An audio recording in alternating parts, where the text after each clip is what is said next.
তো কি অবস্থা বন্ধুরা, আশা করি আপনারা সবাই ভালো আছেন। আমি অধিক ভালো আছি। আপনাদের মাঝে নতুন একটি ভিডিও নিয়ে আবার চলে আসলাম। আজকে আমার মূল টপিক হলো বিজনেস।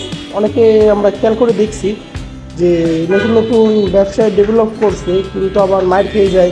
আবার ব্যবসা জমজমাট, অনেক পুঁজিপাতি ইনভেস্ট করে বইছে, কিন্তু বেচা কিনা ওইভাবে নাই।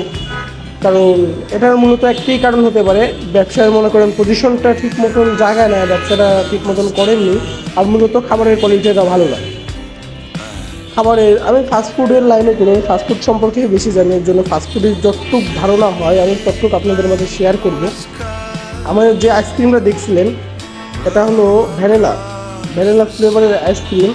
আমার কাছে দুইটা কোম্পানি আছে, একটা হলো সেভার আর একটা হলো কোয়ালিটি।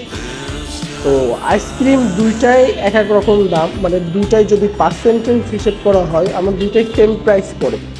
কিন্তু কোয়ালিটির প্রাইসটা পার্সেন্টেজ বেশি দেয়, 15% দেয়, এর জন্য কোয়ালিটির দামটা অনেক খুব কম পড়ে যায়।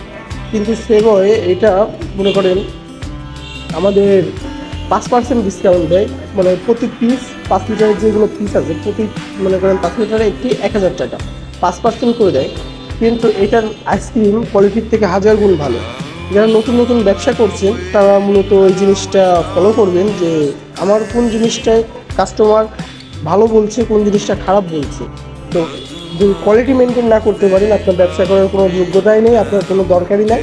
এর জন্য আপনি আমাদের ফ্রেন্ড হিসেবে শেয়ার করলাম সব কিছু। তো শুনবেন, আশা করি কাজে লাগবে। তো বাই বাই, নেক্সট ভিডিওতে আবার দেখা হবে নতুন কোনো আলাপ নিয়ে বা কোনো খাবার নিয়ে। তো বাই বাই, নিজের খেয়াল রাখবেন।